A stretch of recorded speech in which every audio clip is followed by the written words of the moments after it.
In a world where insanity reigns supreme and safety pin manufacturers are running out of metal for the diapers of the leftists, it's comforting to know an ancient, fat, long-haired, bearded reprobate has your mind in mind.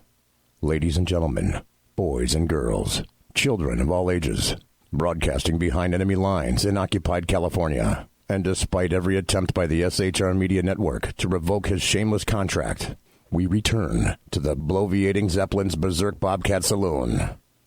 I have come here to chew bubblegum and kick ass. And I'm all out of bubblegum.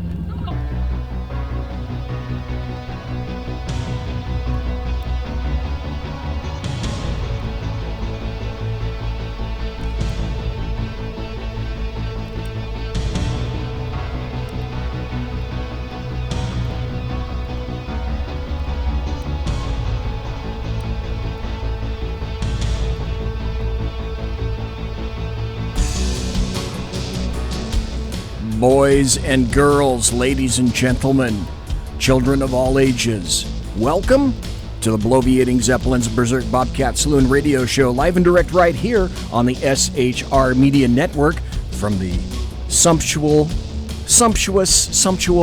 one of those two, resplendent and kind of nifty SHR Media Studios, where I am broadcasting behind enemy lines in occupied California. Spell it with a K, always.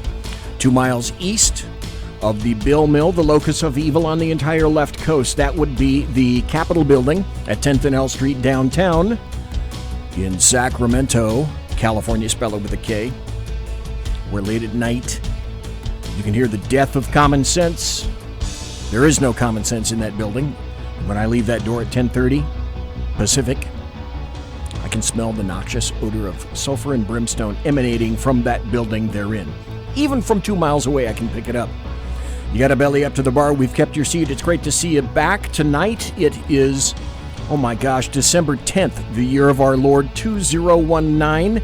And Fluffy is going to be your bartender tonight. He pours with the best of them. The lava lamp is, in fact, lighted to my right, your left. Meaning that you can listen and chat at shrmedia.com. Facebook is not playing nicely with us, so if you want to watch the show, go to the SHR Media YouTube channel and input SHR Media. You'll be able to watch the show live right now. I got to tell you this, we don't water our politics and we don't water our drinks, just like we don't water our politics.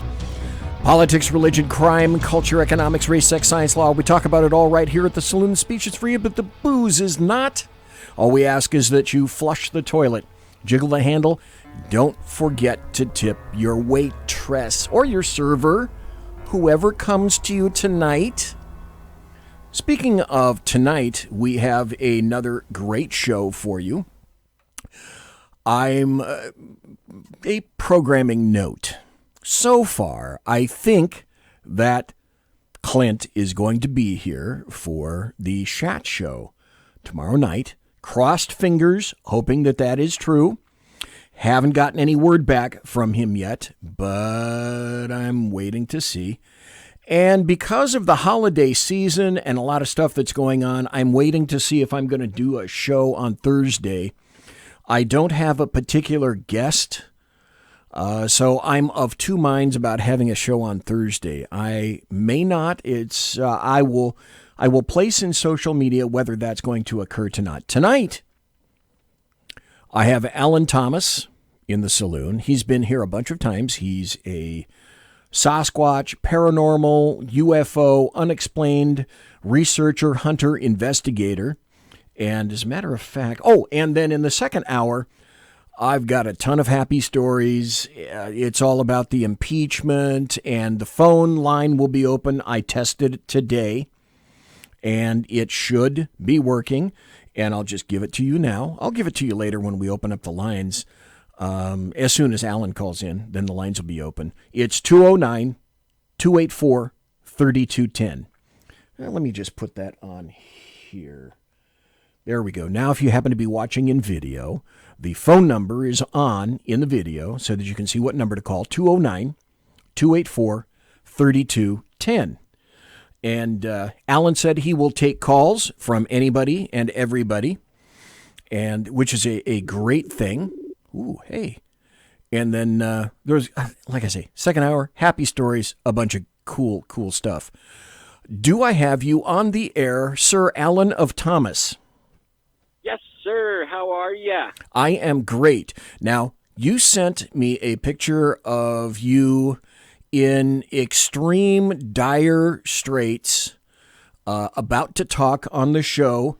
Your body is contorted. It's going to be terrible, but somehow I feel assured that you'll make it through the hour. You're all scrunched up in a chair. I mean, your body positioning looks terrible. You're sacrificing quite a lot to be here on the show tonight, so I really appreciate that. Thank you, Alan Thomas. Oh, man, it is so uncomfortable. I know. It's almost unbearable. I know. And I didn't have time to tweet that photo out, or else I would have, because, man, I was wrestling my butt to get the show set up for tonight, just because Facebook is still messing with me. It says, no, you don't have the ability to do that. Don't know why, but Facebook and or maybe it's me, maybe it's SHR, I'm not sure. We're just not speaking. We're not on speaking terms right now. Tonight, if I could, what I'd like to do, because you've been here before, but I'd like to go into a little bit of a background about you, for some of the people who may not have heard you before. I'd like to talk to you tonight about CRPS. I'd like to talk to you about some of the treatments and drug issues that stem from that. I'd like to maybe see if we could get a little bit of a Sasquatch update from you, or maybe a Fresno update. I'd like to talk to you about some of the TV shows like Ghost Hunters. And there are a couple of UFO stories and some information about MUFON that I'd like to talk to tonight. But first, if I could, for the people who do not know who you are, can you give them first your social media and where you can be found if they want to see some of your social media and talk about your show? You have a show. Yes, I do. I don't do it quite as often as you do, but only I try to get something up there, once or twice a month. And I try to go live here and there, but you can find me on what I call the Squatch Zone, like Sasquatch, but take sass off. Right. So it's Squatch Zone. And then I created a new channel here recently. I have acquired a drone, and I'm addicted. And everywhere I go out in the field looking for Sasquatch, I put the drone up. And usually I do like a wide shot, and it has such a great camera on it that if I do see something anomalous or anything like that, I can zoom in the editor. And if I ever find anything, I'll zoom in and then I'll edit with the zoom. But so far, it's all really nice panoramic shots of the Sierras, and that is called Sky Squatchin' on YouTube. Both are on YouTube. Okay, so folks, Alan Thomas has 2 YouTube channels. Squatch Zone is one of them, and the second one is, what was it again, Alan? It's Sky Squatchin'. Sky Squatchin' and Squatch Zone. So go to YouTube, folks, and hit the button, subscribe, like his shows, just like you ought to be liking me on YouTube, because Facebook is not playing nicely with us in the sandbox. So Squatch Zone and Sky Squatchin' for Alan Thomas. And then I think you're also on Facebook too, if I'm not mistaken. Yeah, I have a Squatch Zone on Facebook. I don't do much with it, and then I have a Patreon, the same thing, Squatch Zone. I have a hard time keeping up with all of it.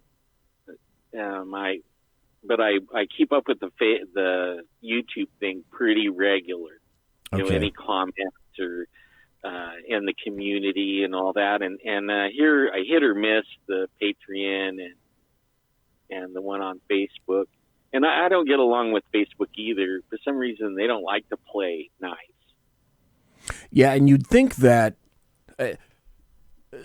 air squatching or squatch zone or what you talk about on Facebook, because I would guess that you probably replay your videos or make them available for people to see on Facebook. What is objectionable about that? That makes no sense. That makes zero sense. I don't know, and I try not to do too much politics just because of that, because of what they do. But they, for some reason, they just mess with me, and I don't know why. I guess they're messing with everybody. I never heard of Facebook jail, but lately, everybody I know is in Facebook jail. I was there. Facebook won't let me start the show. I have received nothing from Facebook saying that you have violated X, Y, and Z. So, I don't know, maybe they're doing this just because they can. Woo, that's nice to know. Before I ask you a little bit about your background for the people that don't know you or haven't listened to you before, I want to interject this one breaking news story that did occur today. I'm looking at this from the Wall Street Journal. There was a police officer and some other people that were killed in a Jersey City shooting. I think it's 6 people now. Authorities say an officer was killed during a gunfight. The gunfight lasted for about 2 hours in Jersey City. A bunch of people are dead. It was a minimum of 2 hours long gunfight. There was a Jersey City police detective, Joseph Seals.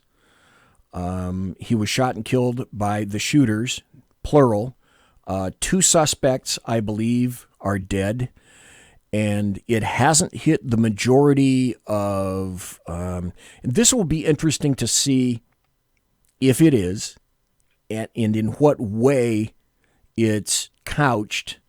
But some people who are from that area have told me that it is essentially being considered a terrorist act because that portion of Jersey City is highly Jewish in nature, and the people went there allegedly to kill Jews in this store.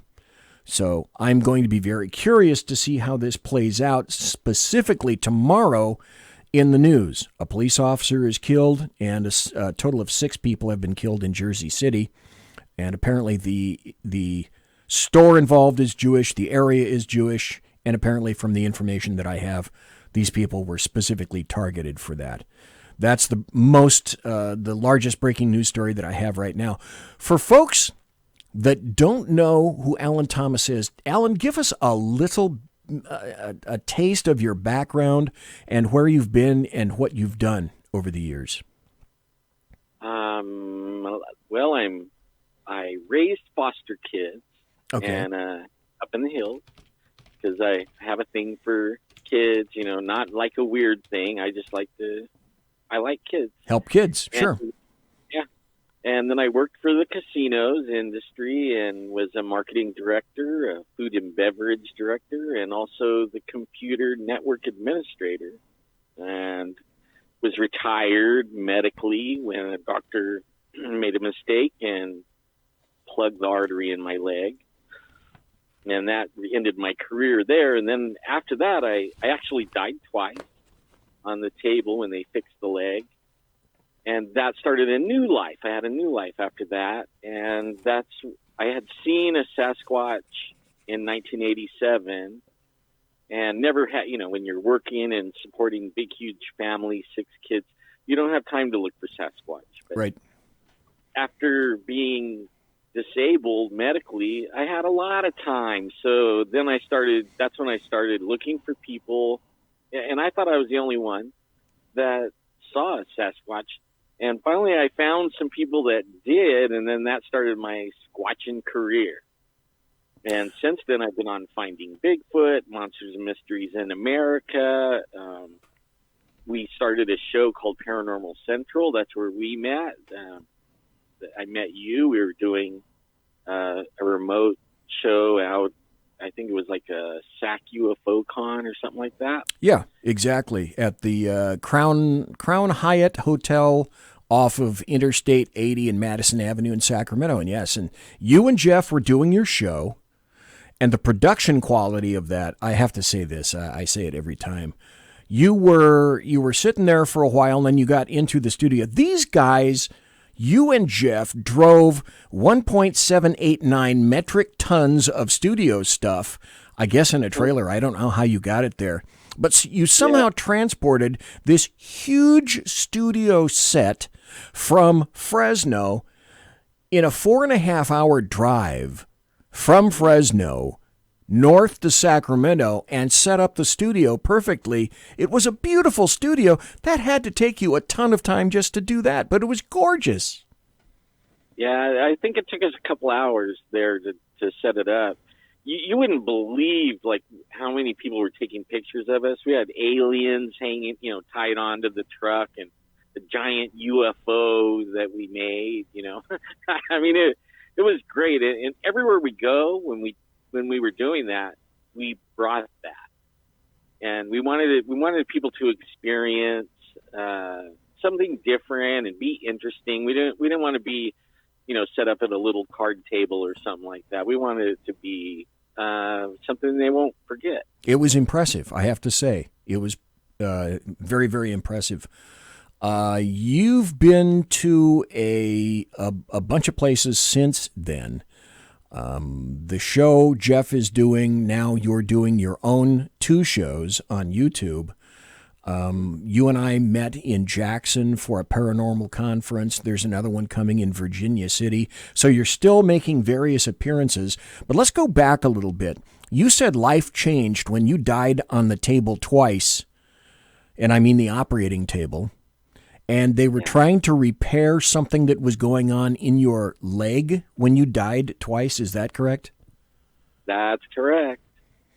Okay. Yeah, they back then, let's see, I was 40 years old. It was year 2000. Okay. And they came up with this new device. All it was a simple angiogram, a regular little in and out kind of thing. And they used a new technology. Normally, when you do an angiogram, they have to put 50 minutes of pressure, direct pressure, where they put the catheter in the femoral artery. Okay. Well, they came up with this new thing, and it was called a collagen plug. And the idea was, and I think they're still using them today, but they didn't know what they were doing. And they put it, they were supposed to put it over the artery where they pierced the artery with the catheter needle. And then it would melt over it and then harden, and it would only be 15 minutes, and it would stop the bleeding. Okay. So opposed to 50 minutes. But they weren't too sure how it worked or something, and they went ahead and put the direct pressure for 50 minutes, and they pushed that plug into the artery. And then it melted, and then it clotted, and it totally took no blood to the leg. And we didn't figure out that for 8 days. So the leg was dying, and they were telling me, things start dying in seconds, and then minutes, more die, and then hours, then days, you're really in trouble. And when they put me under to do the surgery, they said, you may not have a leg when you wake up. And that was trippy. To say the least. After the first operation, did they send you home or did they keep you? They kept me, and I don't remember much for I don't know how long, maybe a week, because I couldn't bend, so they had to keep me out. If I would have sat up or bent, I would have broke the stitches and then bled out before they could fix it. So they kept me out for a little while. But when I came directly out of surgery in recovery and came to, they handed me a little button and said I could push it every 6 minutes because it was going to be very, very painful. But then he pulled it away from me. He says, but not yet. I have to tell you that, you died 2 times and you still have your leg, and I was like, what? And I felt around, yay, a leg, I was pretty happy about that. And then, then one day I was watching, I really wasn't watching TV, but the TV was on, and I hadn't really remembered what happened when I died. But a TV show was on, and this guy was saying, stay with us, like that. And all of a sudden I had this flashback, and I remember going to heaven.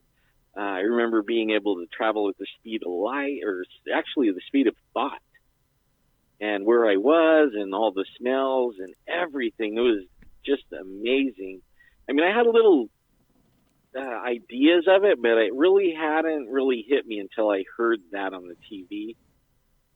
And then, then I remember I thought there was these beautiful, gorgeous mountains, and I thought, man, I'm going to check that out one day. As soon as I thought it, I was in the mountains, and it was beautiful, and the smell was really, the smell of the mountains. I mean, it was it smelled good.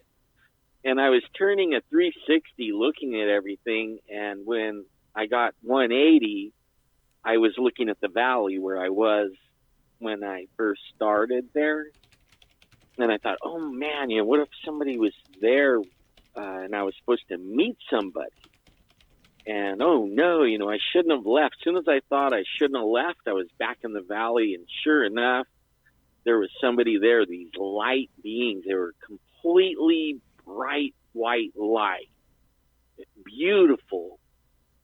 And then one of them not spoke with words, but said with his mind, into my mind, are you done? And I didn't know what he was talking about. And I thought, what? Done doing what? As soon as I thought that, he says, are you done? I'm like, thinking in my mind, like, what is he talking about? Am I done? And I think he was meaning, am I done with life? Right, okay. Stay there, stay there.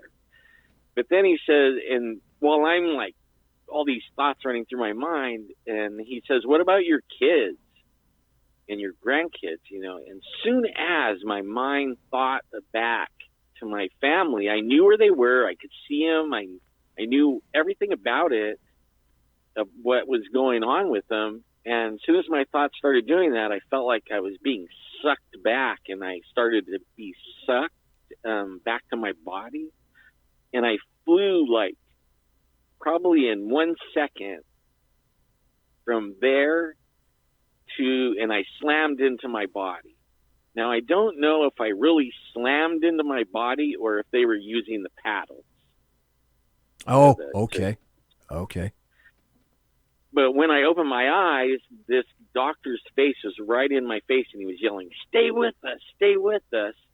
And then I passed out. The next thing I know, they're handing me this button and telling me about it. And it was amazing. Okay, so you died on the operating table twice. That essentially equated to you became susceptible to, you became a recipient of a whole array of things, instances, circumstances that before you had never been aware of. Would that be pretty accurate? That you were now open to a lot of things that you never were really much concerned with or were aware of various existences before that. Yeah, that, and I also had some abilities that I didn't have before. Like I can know when people are going to die, and that it kind of freaks me out. Okay. But only I'll look in people's eyes, and I know they have, if they're short timing or not. Okay. Maybe it's a good thing you're not in the studio right now. Really, but only I don't see that a lot. But I also know if somebody's got diseases or cancer, or if they're really bad, I can tell. I can feel people's emotions, even if I'm not even looking at them. Like somebody could walk up behind me, and I can know if it's a man or a woman, if they're angry, if they're not angry, all kinds of stuff. When when I go in malls or a lot of people, sometimes I have to like shut that off because it kind of freaks me out. It's too much. I see stuff like this on TV, and I'm not susceptible to that kind of thing. I'd be one of the first people to have to admit it. I've been a skeptic of all of the things to which you've been susceptible until I saw a UFO and until I told you about my Sasquatch story. But the way that you portray that, are you like a medium? It seems as though you're kind of like it, but not really, because you don't really go out of your way to do anything with that particular aspect, do you? The only one when Jeff and I were doing the Paranormal Central, we never broadcasted or talked about it or anything like that. Okay. But I can tell if something's haunted or not, and I also could tell you what room it's in. I could tell you all kinds of things about it, even as I walk up to the building or things like that. And I also can command them to like leave and stuff like that, and they leave. And it's interesting, it took a while for me to figure out what I was doing and what, the whole thing. But I started putting myself in the what would you say, situations to make sure that this just isn't, my mind playing with me. Right. Or, because at first you think it's just your, imagination running wild. But after, several times being in the situation and every time it being 100% right, 100% right, and freaking out all the people around you. Yeah. I don't even hardly think anything of it, and I'm, talking about it and saying things, and then I look around and everybody's eyes are really big, and especially the people that know the history of wherever I'm at, and they're like, oh my God, But I try to keep it to myself really as much as possible most of the time. So that really was literally a life-changing event in and of itself. Just having died on an operating table, not once but twice, would be enough to change one's viewpoint on any number of topics, including life itself, obviously. Let's see. I'm not afraid to die now. I'm not afraid to die at all. Okay, well, that's one massive change because you've been there, etc. But it also leaves you open to being able to perceive certain things that beforehand you were not. We got about 30 more seconds or about a minute before the bottom of the hour break. When we come back, I want to talk to an outcome, a terrible outcome of one of the things that Alan Thomas went in for, his leg surgery. And now Alan has what's called, correct me if I get this right, I think I've got it right, CRPS, which is Complex Regional Pain Syndrome. So when we come back, that's another issue entirely. You now have to live your life as a susceptible individual, and your life is changed because the world of pain never leaves you. And I don't think people understand what that entails. So, folks, we're listening to Alan Thomas. He's here with me, BZ, on the Bloviating Zeppelin's Berserk Bobcat Saloon radio show. We're going to take a break. We'll be right back after this break. And I want to continue to talk to Alan Thomas, who is my guest for the full hour tonight, about CRPS, what it really is, what it does to you, how it affects your life. And there are a whole bunch of other issues that are involved as well. So be right back after this. Don't go away. Conservative media done right. You're listening to the SHR Media Network. For 50 years, I've seen the American people blinded by corrupt politicians, a lapdog media, and deceptive Islam. The one thing the elites fear is one man with a cane. I'm Dave Milner. Join me through Spreaker, iTunes, and SoundCloud through SHR Media and the Western Free Radio Network for half a century of experienced perspective on political and social issues, weekly on The Unpleasant Blind Guy. And catch me on Jeff Mitchell's EDL Radio on blogtalkradio.com. There's no surrender, ever. Because truth is not always pleasant. It's your business diva here, Melanie Collette. I am inviting you to a front row seat as I discuss some of the most intriguing details of wealth and finance with today's movers and shakers in the world of business. Listen in and discover financial truths on a global, domestic, and household scale. Uncover topics that will impact your wallet today and in the future. Money Talk with Melanie airs Monday through Friday, 5 p.m. East, 2 p.m. West, right here on SHR Media and High Plains Pundit Talk Radio. You can't afford to miss it. From a public locker inside a dilapidated Long Island rail station comes a show designed to piss off liberals using truth, facts, and ridicule.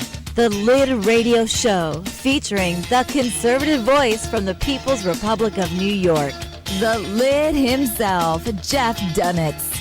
Tune in every Wednesday at 2 p.m. Eastern, 11 a.m. Pacific on the SHR Media Network. Go to shrmedia.com. At Lid Radio, we fight for the truth, justice, and a good kosher T-bone. If you don't listen, Hillary Clinton might sneak into your bedroom in her housecoat late at night and blame you for her election loss. It's the Lid Radio Show with Jeff Dunitz.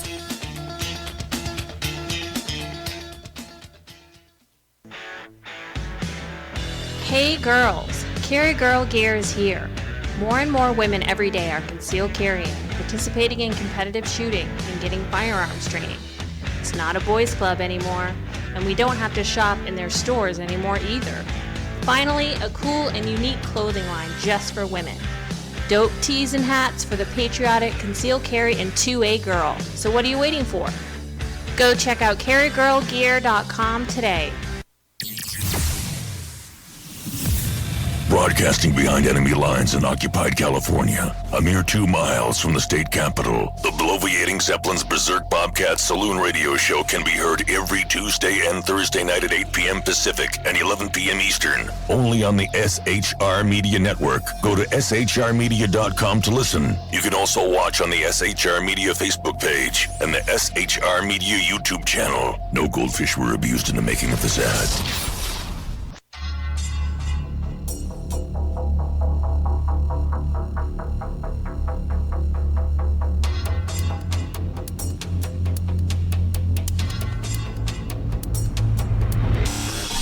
New show on the SHR Media Network, Sackheads Against Tyranny, on shrmedia.com. Go there quick like a bunny, 11 p.m. Eastern, 8 p.m. Pacific, every Wednesday, live and direct on the SHR Media Network, shrmedia.com. Be there.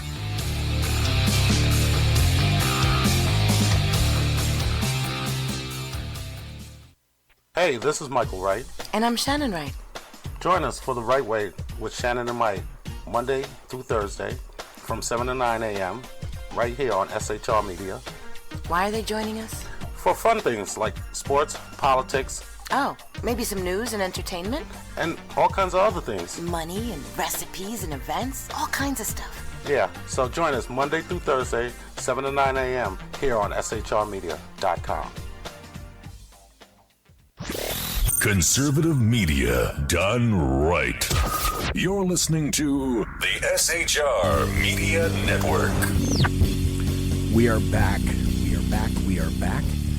It's 8:35 p.m. Pacific on the left coast. It's 11:36 now p.m. on the east coast. In Bolivia, it's 1727.725. Subcluster 4, Growth Cluster 3, Subparagraph 4 in Bolivian time, which no one has really adequately explained Bolivian time to me. It's a cipher, it's a mystery to me. We have Alan Thomas on the show tonight as I adjust the little ball on my Santa hat right here so that I can see. And Alan Thomas has been kind enough to say that he will be here for the entire hour. Before the break, I wanted to ask Alan about what is CRPS. It's something that he has that I'm guessing he acquired from the surgery, that the surgery that he had did not solve this problem, but instead made it worse. CRPS is complex regional pain syndrome. And Alan, can you tell people, you did get it from the, number one, you did get it following the operation then, right? Yeah, it was caused by lack of blood oxygen for an extended period of time. It killed the nerves in the leg, and then it also, whatever nerves, like the major nerve that goes, the femoral nerve, just lies right next to the femoral artery. When they were dicing the clot up, they diced up the nerve. So they kind of damaged it. And then the brain took it, kind of got cross-wired, and it thinks that there's still damage. So it's registering as a fresh, nerve dicing surgery there still at that site. And then also it kind of spread into the leg, and then it's spread into the kidneys and some other, it messes with your, I don't know what your nervous system, the ones that control things that you don't control, like autonomic, right? Yeah, it messes with that. So I'll bust out sweating for no reason, and sometimes like maybe just my leg will be sweating. Sometimes my whole body will be sweating. It'll make your blood pressure spike really bad because the arteries and blood vessels will constrict. The muscles will just go haywire, and they'll all constrict, and all of a sudden you have 210 blood pressure. And then it could go the other way, and it'll release, and then the next thing you know, you only got 40 blood pressure, and you're falling on the ground, and you can't see because there's no blood, Yeah, I mean, your brain needs it to be able to function, like hear and see and stuff like that. So it goes back and forth like that. And then there's the pain part, where it gives you, I don't know if everybody is familiar, it's called allodynia. And it's like a breeze just blowing across your leg will feel like somebody just put a torch to you, or water, or actually anything, your pants, your sheet, anything. And it'll hurt for days. And sometimes it feels like your whole leg is stuck in a barbecue grill, flame on and all that, and no way to stop it.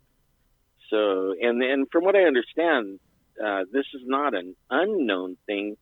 They just don't know about how it works because it's in your brain. And they used to call it causalgia in like the Civil War. Okay. And then they changed it to reflex sympathetic dystrophy. And now, a few years ago, they changed it to the CRPS, complex regional pain syndrome. Because they don't understand. In the chat room, Alaskan asks, have they tried to do an RFA for your pain? I have no idea what RFA is. Okay, well, we'll address that. And Alaskan in chat, explain what RFA is, if you would. In any event, medical people say, or they'll have you after an operation say, okay, on a scale of 1 to 10, describe your current pain. So first question about your pain situation is this pain constant? And the second question is, on a sliding scale of 1 to 10, 10 being the worst, what's your standard fashion in which you customarily operate on that scale? What number? 7, 8 is about normal. God. And then if I walk around or go to the mall or Walmart or Costco or take a shower sometimes, or be out in a breeze, then it could peg a 10, and then it'll stay that way for something like a week or 3 days, 4 days. And doesn't that Alan, that has to affect everything you do. How can a person's brain operate or function in life under pain, in that constant amount of pain? How does that happen? How can you do that? Well, for the first 5 years, I didn't handle it well. And I pretty much was begging the doctor to cut my leg off every single time I went over there. God. And he kept telling me, no, that's not going to help. I'm like, it gotta help, just finish it off and just cut it off. I mean, you guys saved it, but it's still not working, And then but after 5 years, I finally decided that I wasn't going to let it beat me. I'm a fighter. I'm not going to let it win. So then I'm going to do what I can do, and I'm going to quit focusing on the pain and what I can't do, and I'm going to do what I can do as much as I can until I can't. All right. And in fact, like a lot of people get mad at me because I would still be working with Jeff on Paranormal Central, but I cannot work at his pace. I can't. And so, he's like, well, if you can't keep up, then you got to get out, and I agree, you're pretty much worthless if you can't count on somebody. And I told him, I can't even count on me, for my own things. Like, I can make a plan, and then the next minute my plan's not even for my own, like what I want to do. Like my YouTube channel, everybody wants me to be consistent. Well, how do you be consistent when you can't be consistent? Yeah. When you can, then you're on, and when you can't, you're off. And, that's it. I just got to deal with it. And I can't get myself down. I can't let the depression, because that's the other thing that people don't understand is you don't have depression as a disease. Depression comes if you dwell on all the, what the circumstances are. Like, man, I want to come on every Thursday night, but I can't, and if you dwell on that, you'll start going into depression. And I fought that, It's got to affect you psychologically. Here's an example. I got the Alaskan on here. Alaskan, are you there? Yes, I am. How's it going, buddy? Great. The Alaskan is on. You mentioned in chat, you asked, had Alan tried RFA for the pain? And rather than describe what RFA is, maybe you can talk to Alan about what that is and what you mean when you say RFA. RFA is the technical term for it. It's radio frequency elimination, or I don't know what the A stands for. But effectively, what it does is they sever the nerve. They cut the nerve. I have had that happen to me. I've had that, and I'm about ready to go back in and get another one because I do have a pain, and it's referred pain coming out of my back. And the pain is in my stomach, but the affected nerve is actually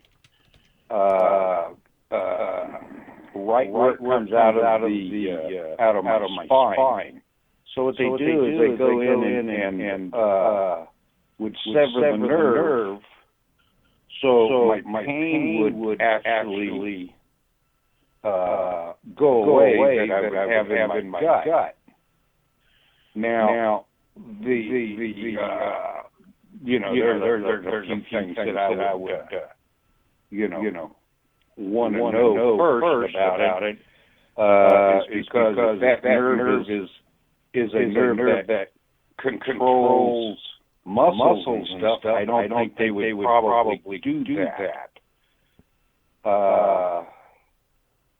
But it might be something to where they can find that nerve itself and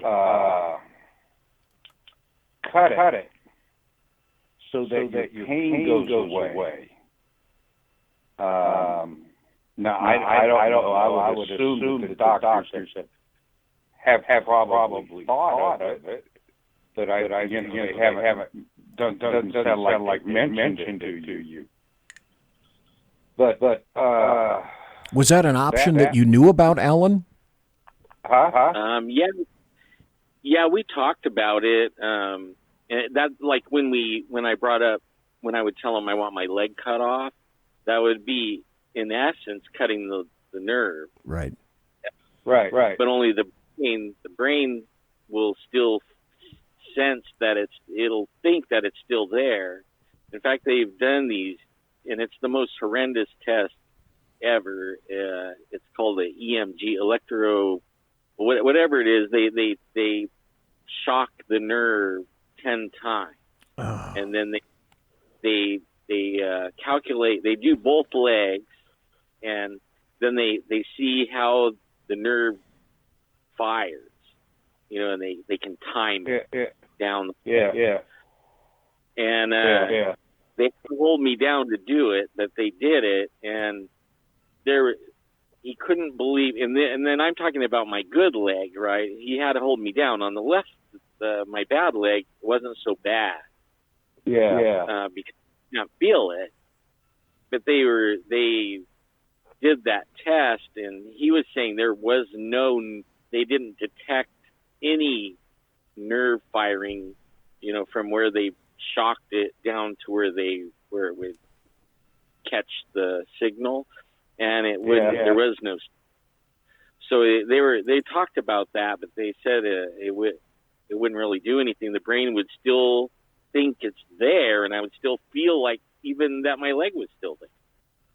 And the pain would be there, just like if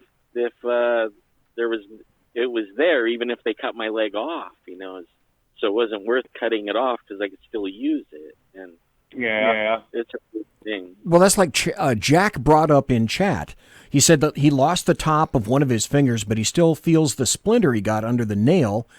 And I asked him, is that, kind of a lost limb kind of a feeling? And he said, yes, phantom limb syndrome. So if you had your leg cut off, Alan, I guess, though that might think that it would relieve some of the pain, you could still be susceptible to phantom limb syndrome. My guess would be, because I've heard of other people getting that the pain is still there. The limb is gone, but you still feel as though it's there. Yep. They told me it would be 100%. Alan, have they severed that nerve? Yeah, when they diced it up when they did the surgery, and they told me that it would take 2 years for me to know what the permanent damage was, because that's how long it takes for it to grow back together. So it wouldn't, as far as I know, it might not have grown back together. They said the nerve was dead. Completely. Well, apparently not. Apparently they lied like bastards. I'm looking at CRPS, and I'm looking at the website. It said, and you mentioned some of these already, Alan. It said, changes in skin texture on the affected area. It may appear shiny and thin. Abnormal sweating patterns in the affected area or surrounding areas. Change in nail and hair growth patterns. Stiffness in affected joints. Problems coordinating muscle movement. Decreased ability to move the affected body part. Abnormal movement in the affected limb, most often fixed abnormal posture called dystonia, but also tremors in or jerking of the limb. Have you experienced things like that also, Alan? Oh, yeah. In fact, Jeff never believed me. And one day we were doing a photo op, and the photographer was having us bunched together. And I told her, put me on his left side so that I could lean on my left leg. Okay. And she kept saying, no, I want you on, or put me on his right side, and I could lean on my left leg and lean in towards him so we were all bunched up. Okay. But she wanted me on his left side, leaning on my right leg.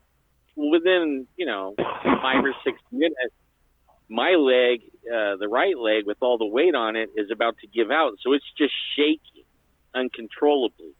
And I'm so close to Jeff that it's banging on his leg, right? My knee is banging his knee. And he kept looking at me. He's like, stop that. I told him I can't stop. In fact, if this lady doesn't listen to me, I'm going to fall down because I can't control that. And I mean, it was visibly freaking everybody out, but she still refused, and then I couldn't walk for 2 days after that photo shoot. And then after that, that's when Jeff was like, I don't know if you can keep working with me, because, I couldn't hike anywhere. Sometimes I would miss the show because I couldn't get out of bed, but hey, so that was the day when he freaked out. It was like, oh my God, he's not lying, because he always thought I was fibbing. Okay. Well, thanks for the call, Alaskan. I appreciate that, sir. Yeah. Good luck. Thank you. I want to ask you about drugs now. How do you treat this stuff? I'm looking at CRPS site, and it says drugs to treat CRPS include, and then it lists a whole bunch of stuff, including a bunch of opioids. So how is this treated, and are you held at arm's length by doctors because they live in mortal fear of having anything to do with opioids and you? How do you treat this? Well, they have me on like 3 different kinds of blood pressure medicine to help control the muscle function on the blood vessels. And then for a while though, I could have anything I wanted. The doctor would give me anything I wanted because they understand. They know. Only where my problem came in was the pharmacy. Okay. They act like the gatekeeper. And even still today, I've been with the same. You can't change pharmacy. As soon as you walk into another pharmacy with the drugs that I walk in with, they immediately say, no way, we don't take people like that, especially in the last 3 or 4 years, especially this last 2 years. It's been terrible. Now, before, my pharmacy wouldn't mess with me so much. They changed pharmacists. I go to CVS, they change the pharmacist, and you would think, hey, the guy could look at my record, on the computer. Right. But every one of them treats me like I just walked in the door, like he did. And then they start not ordering the meds, and they put me through hell every single time. And some of them never get over it. The whole year that I have to deal with this person, they're constantly trying to say I'm a drug-seeking individual. It's like, have you looked at my, what the pills that I've been getting, for 20 years? Have you looked? If I was seeking it, yeah, I am kind of seeking it, but not in the way that you think I'm seeking it. And right, I've been fighting with them just recently again, and I'm on the lowest dose that I could take. The doctor, he wants to up my dose and give me more methadone or all these different things, and and I'm like, no, you're just make it harder for me with the pharmacy. I'd rather be in pain and a little bit of pain than deal with these people and then put me in withdrawal. Because then the pain's off the chart. There's no. I'm looking at the CRPS site, and this is heavy duty stuff. Some of the things they recommend are corticosteroids. Okay. Opioids such as oxycodone, morphine, hydrocodone, fentanyl, NMDA, receptor antagonists. That's heavy duty shit. And dextromethorphan and ketamine. Ketamine is an animal tranquilizer. Ketamine is what is used to knock out horses by veterinarians. This is extremely heavy duty, and it's not going away ever, is it, Alan? No, that was one of the things. Okay, like, because a doctor or a hospital hurt me, or the medical people hurt me, they hid it for 3 years. And that was the statute of limitations. After 3 years, then I couldn't sue. And I had no idea. I mean, I got an attorney and everything because I knew something happened, but I didn't know what at that point. Then at 3.5 years, my doctor sent me, they were saying that I had, they thought it was a pinched nerve in the back causing it. So they sent me to get back surgery. And when I got to that guy, he sent me to another vascular surgeon. And I went into this vascular surgeon. I never saw him before. No doctor really wanted to see me until after the 3-year thing was up. And then after that, everybody would talk to me because they knew they were safe from a lawsuit. Well, this guy sets me down, and he's crying. And I'm like, I don't know what to think. You know, this guy's crying. He's looking at my medical chart, and he's crying. And then he starts telling me, you know, I'm going to give you some really, really, really bad news. And I'm like, well, what is it? And he starts telling me via RSD, CRPS. And I didn't know what that was at all. And he explained to me they knew about it since Civil War and all these things. And then he says, it's like a death sentence, but you're not going to die. Great. But you're going to live.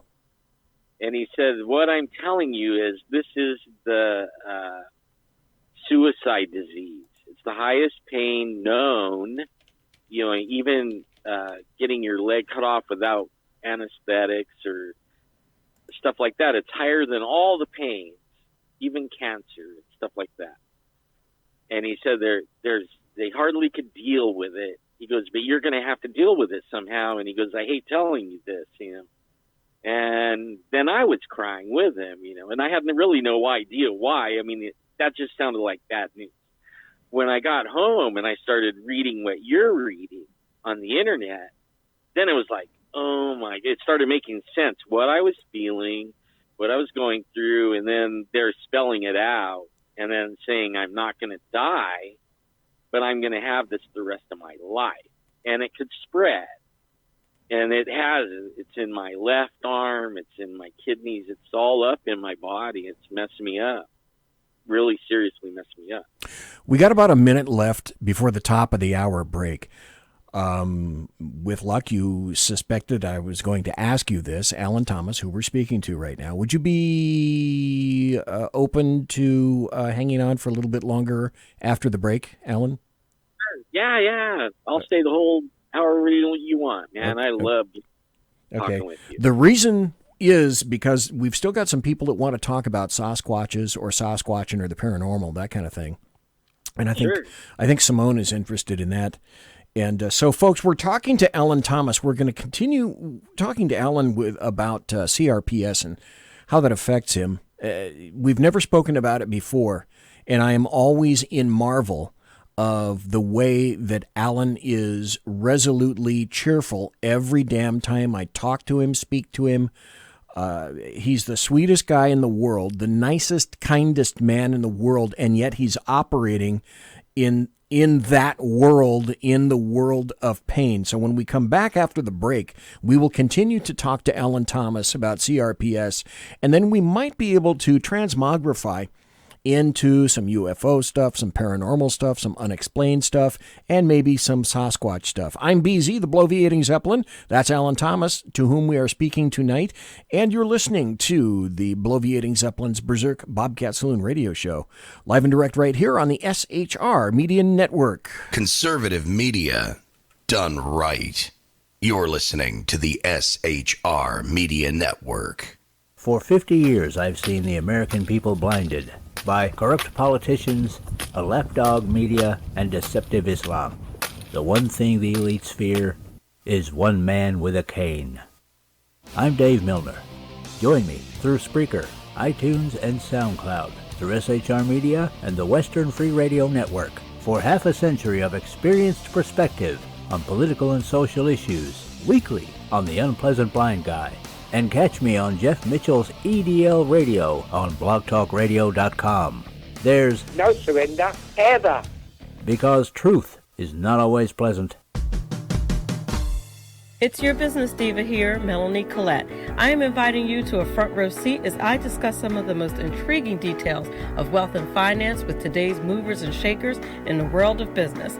Listen in and discover financial truths on a global, domestic, and household scale. Uncover topics that will impact your wallet today and in the future. Money Talk with Melanie airs Monday through Friday, 5 p.m. East, 2 p.m. West, right here on SHR Media and High Plains Pundit Talk Radio. You can't afford to miss it. From a public locker inside a dilapidated Long Island rail station comes a show designed to piss off liberals using truth, facts, and ridicule. The Lid Radio Show, featuring the conservative voice from the People's Republic of New York, the Lid himself, Jeff Dunitz. Tune in every Wednesday at 2 p.m. Eastern, 11 a.m. Pacific on the SHR Media Network. Go to shrmedia.com. At Lid Radio, we fight for the truth, justice, and a good kosher T-bone. If you don't listen, Hillary Clinton might sneak into your bedroom in her housecoat late at night and blame you for her election loss. It's the Lid Radio Show with Jeff Dunitz.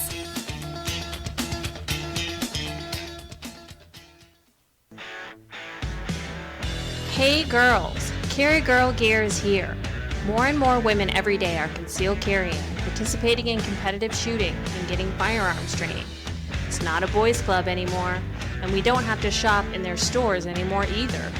Finally, a cool and unique clothing line just for women. Dope tees and hats for the patriotic concealed carry and 2A girl. So what are you waiting for? Go check out carrygirlgear.com today. Broadcasting behind enemy lines in occupied California, a mere 2 miles from the state capitol, the bloviating Zeppelin's Berserk Bobcat Saloon radio show can be heard every Tuesday and Thursday night at 8 p.m. Pacific and 11 p.m. Eastern, only on the SHR Media Network. Go to shrmedia.com to listen. You can also watch on the SHR Media Facebook page and the SHR Media YouTube channel. No goldfish were abused in the making of this ad.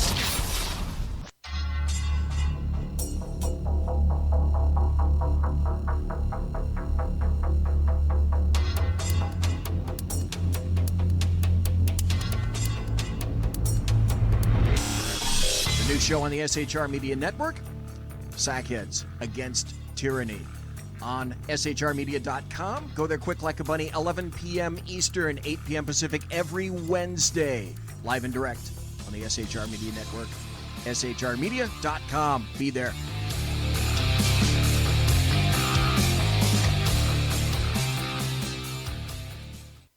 Hey, this is Michael Wright. And I'm Shannon Wright. Join us for The Right Way with Shannon and Mike, Monday through Thursday from 7 to 9 a.m. right here on SHR Media. Why are they joining us? For fun things like sports, politics. Oh, maybe some news and entertainment? And all kinds of other things. Money and recipes and events, all kinds of stuff. Yeah, so join us Monday through Thursday, 7 to 9 a.m. here on shrmedia.com. Conservative media done right. You're listening to the SHR Media Network. Ladies and gentlemen, boys and girls, children of all ages, it is the second hour of the bloviating Zeppelin's Berserk Bobcat Saloon radio show, where I am broadcasting behind enemy lines in occupied California. 2 miles. A veritable 2 miles, just a minimal 2 miles east of the locus of evil on the entire left coast, the Bill Mill, that evil edifice, the Capitol building at 10th and L Street downtown in Sacramento. We are talking to Alan Thomas. Did so through the entire first hour, and we're going to have him for a little bit longer, which is very kind of you, Alan. I appreciate that.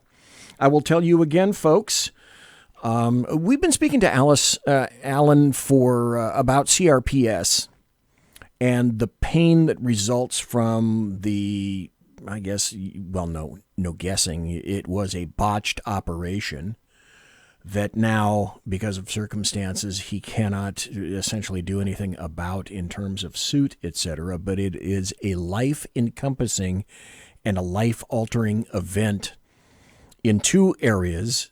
Dying on the table twice made him susceptible to some things around him that the rest of us may not be aware of. And the second is that he's the loving recipient of CRPS, which is an almost intolerable amount of pain that Alan has to live through every day. There is no cure per se in terms of attempting to alleviate the pain. He's had numerous issues with doctors and pharmacies, and despite that, if you were to ever meet Alan, and I have a number of times, I'd still love to get him up here in the studio, but when you meet Alan or talk to him, he's one of those guys whom immediately the aura from him is, this is a cool guy.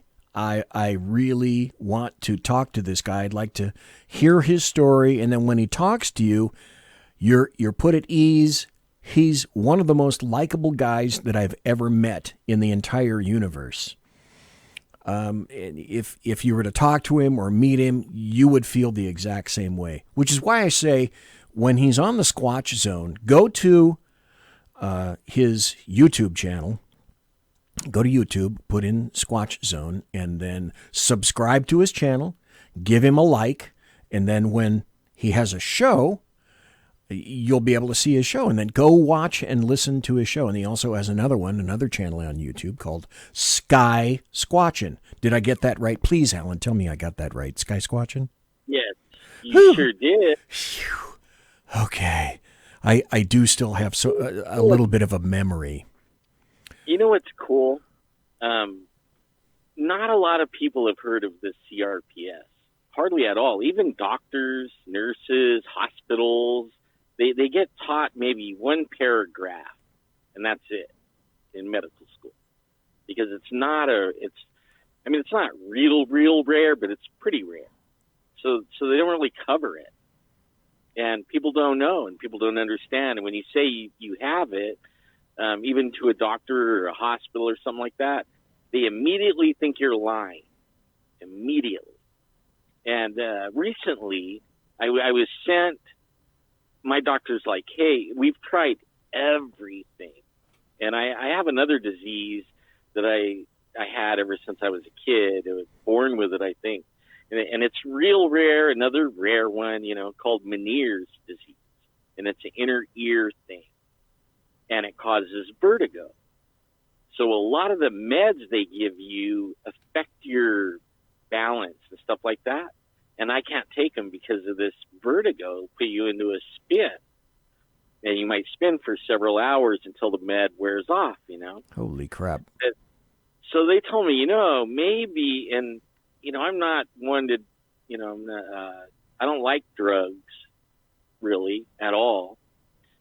And they told me, well, maybe you can try the THC, weed. Okay. I'm like, what?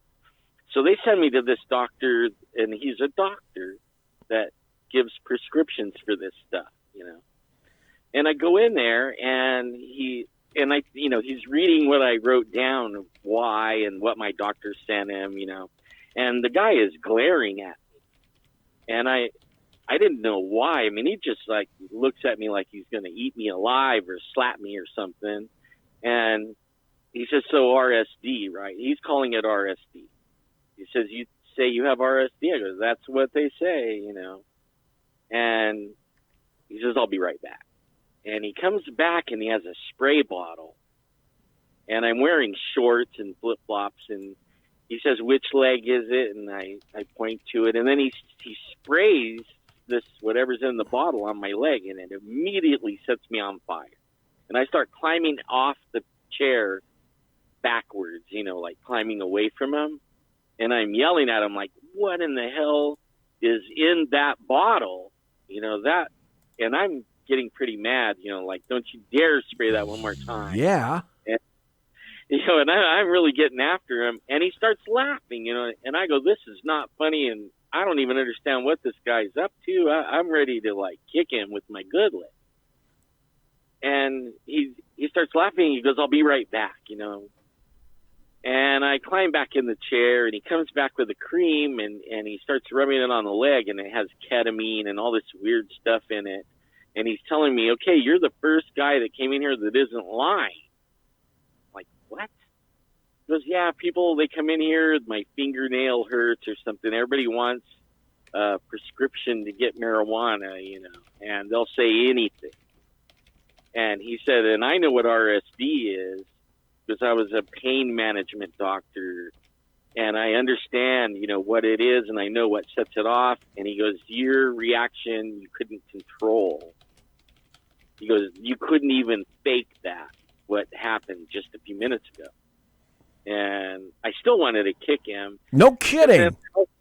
I was refreshed a little bit that somebody knew what it was and how to do a simple little test to find out. Yeah. And then he told me I could have as much marijuana as I wanted. It's like, I'm not really into it, but, whatever. And I don't really, what I found with marijuana is I don't care, right?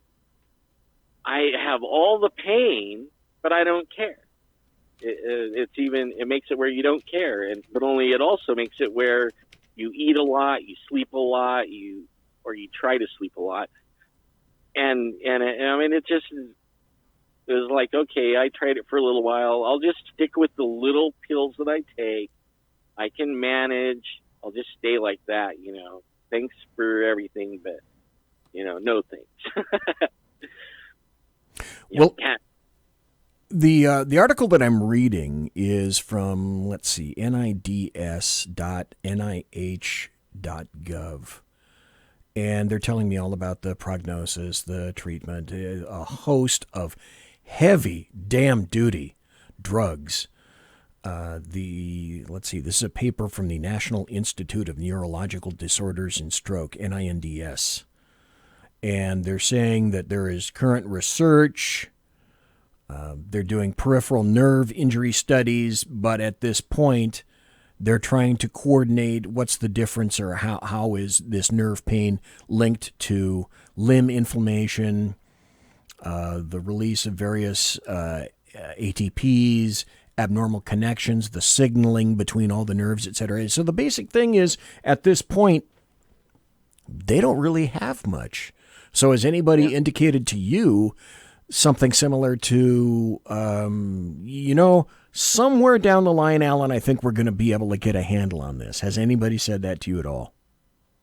No. In fact, some people come at, like some doctors that I've seen, they come at me with rage because they can't fix me, or anyone else, And what a really sad thing is how when you get something or your life changes, so you look online and you try to find, like with Bigfoot, you try to find other people that've seen a Bigfoot, or I wanted to find other people that had CRPS.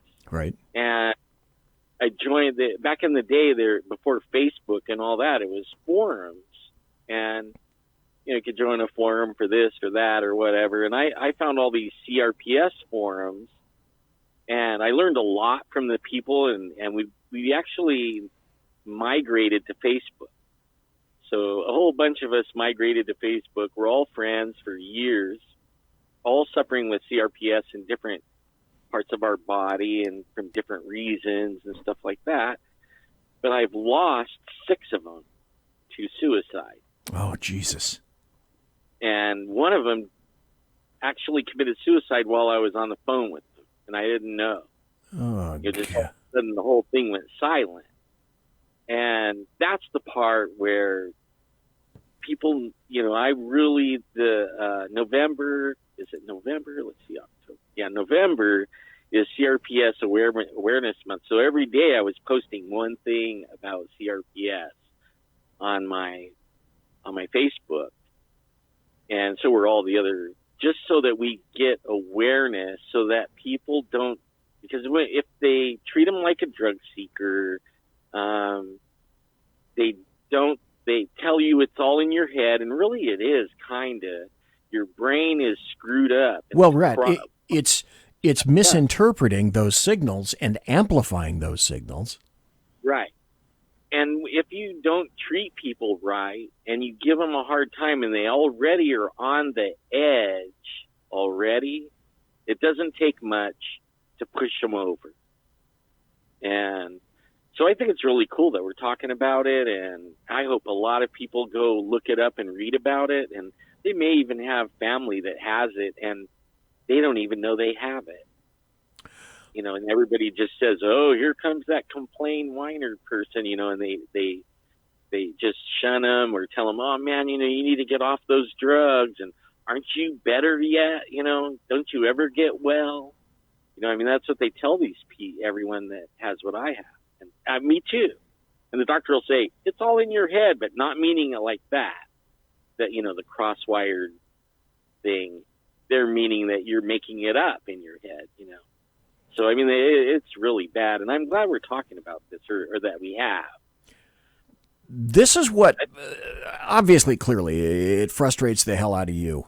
But just to listen to you talk about the situation in the way that you portray this to doctors, and, you know, correct me if I'm wrong, any of these doctors that you've spoken to, all the information about you being diagnosed with this is available for them to see, and despite their ability to see, know, and understand it, you still encounter doctors or physicians or maybe even nurses that don't believe that you have this and that all you're there for are drugs. That is still astounding to me. And you know what I get told? Like I wanted to switch, you know, my doctor might retire, and that scares the hell out of me, right? Yeah. Because I went and looked around for other doctors and check around. They will not write a pain prescription for opiates. And I don't even take that. I only take the hydrocodone or Norco. Right. And I only take maybe 4, maybe 6 a day, a couple at a time. I mean, that's nothing. I have friends or even myself, I was on they gave me morphine and these patches. And I mean, I was on them for probably 7 years. And I went cold turkey, almost killed myself. But by going cold turkey, it almost killed me. But I didn't want to be in that stupor. And I knew I was in one, but I didn't realize how bad I was in it until about 4 months after I had detoxed. And I didn't take any more pain pills for about 2.5 years, but I was sitting there about 3 months after, 4 months, and my wife's like, "Welcome back." I'm like, "What?" She goes, "Welcome back to the world." I'm like, "What are you talking about?" She says, "I have not talked to you in a long time." I was like, whoa, you know, then it really hit home, like, wow, you know, I'm not ever going back to that again, ever. But after 2.5 years of no meds, I couldn't get out of bed, ever. So there was no squatching, there was no YouTube, there was no nothing, just pain all the time. So when I went back to the doctor, I'm like, please, you know, let's go back to some pain meds, but let's be reasonable here, you know, just give me enough to take the edge off and I'll deal with the rest of it. I don't want to be stupefied, but then I don't want to be all the way in pain either. So let's find a happy medium. And we worked together and we found that. And that's where I'm at. But only now I'm scared because the doctor might retire. You know, he's in his 70s. So, right. Like, oh man, you know, if I lose this guy, I am going to be way out of luck. Let me throw this. I just thought of this. Alan Thomas. We're talking to Alan Thomas. You can find him on, he has 2 YouTube channels. He's a paranormal, Sasquatch, UFO, unexplained researcher, investigator, and hunter. He died twice on the operating table, and that made him susceptible to a lot of things that you and I do not see, feel, and hear. He also has CRPS, which is complex regional pain syndrome. And in the process of talking to you in the past couple of minutes, I thought, okay, ask Alan this. You have a Facebook page, Alan Thomas on Facebook. If people have CRPS or have been diagnosed with CRPS, can they talk to you or text you on Facebook to have you kind of explain how things go with them? Is that something that, at the end of the show, I always post. I post the show on my website and on various pieces of social media.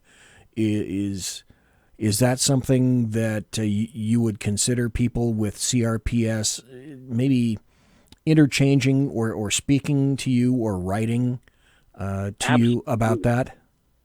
Absolutely. And I also will get them in touch with groups of people, because when they call it a flare, like you'll do, like me, I'll go hiking, bigfooting, and I'll go for a weekend and I'll really overdo it. You know what I mean? But I'll never stop overdoing it. Right. But only I'll overdo it, and then I go into what they call a flare, where nothing touches it. You can't walk, you can't move, you're almost blinding pain. And sometimes they can last like a week. But only when you get in those, sometimes it's good to have someone to talk to talk you down from you start running wild, in your thoughts, and you start getting out of control with your thoughts, you start thinking stupid stuff, it might hurt yourself or something. It's good to have someone, to talk you down. I would agree. I'm not going to give people your phone number or email or anything like that, but I will make this offer. Folks, if you know someone or if you are an individual with CRPS, complex regional pain syndrome, you can contact Alan on Facebook. If you happen to be on Facebook, it would be worth joining Facebook, I would expect, just to be able to talk to Alan and others who have CRPS, complex regional pain syndrome. And if you hit him with a message or contact him on his Facebook page, it's Alan, Allen, Thomas, common spelling. On Facebook, Alan has said that he would be willing to talk to you because you find yourselves in times of extreme, excruciating pain. And it's nice to have somebody who knows what it's like and what you're going through. And Alan has been kind enough to say that he'll chat with you, and he'll make some recommendations of things that you can do, places that you can go, forums, etc., of people with CRPS, because you need to know and understand that you're not alone. Right. You're not the only person with this, and you don't need to suffer alone. And so I think that's an amazing thing that you've done, to be able to chat to somebody that like you. You didn't just get this yesterday. You've been having to deal with this literally for years. Yeah. And you're still a positive guy. It's trippy. The day of the surgery where they saved the leg, got the clot out. Right. April 1st, 2000. So it's some kind of bad joke, right? Like an April Fool's joke. Yeah. But it wasn't really an April Fool's joke. It was the real thing. But it's all, when you think about it, like for me, like we were at the hospital recently to go see someone else at that hospital, the one. And I could barely even maintain when I was walking around in there. I wanted to lash out at everyone, say, this isn't fair, But I know they have no idea, But, man, I get the heebie-jeebies when I go near that hospital, believe me. Kind of weird. I want to end with this. We're going to hit the bottom of the hour break in about 3 or 4 minutes. But I want to hit this because people, they have very little understanding or knowledge of history. And I was, I guess you could say I was really interested in a couple of things maybe 10, 20 years ago. One of them was the Titanic, and the other one was Howard Hughes because of his reclusive nature and the fact that it was a massive contrast to this guy who was a billionaire. What a lot of folks don't know is that he was in 3 major aircraft crashes. One was in a Sikorsky S-43. The other one was when he was doing some flying on biplanes. That's how long ago his career lasted. And then he was in the process of attempting to create a new fighter for the U.S. Army Air Corps. It was a reconnaissance aircraft, the XS-11. It had 2 huge engines, counter-rotating props, and he went down on the Los Angeles Country Club golf course. He crashed into a surrounding Beverly Hills neighborhood. The plane caught on fire. He burned. He was in terrible pain, massive injuries, crushed collarbone, tons of cracked ribs, crushed chest, collapsed left lung. It shifted his heart to the right side of his chest cavity. He got huge third-degree burns.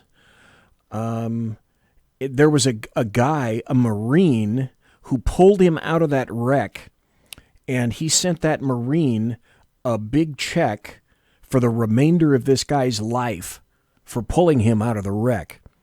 What a lot of people don't know is they think that, well, he did have OCD, and he'd had that for quite a number of years.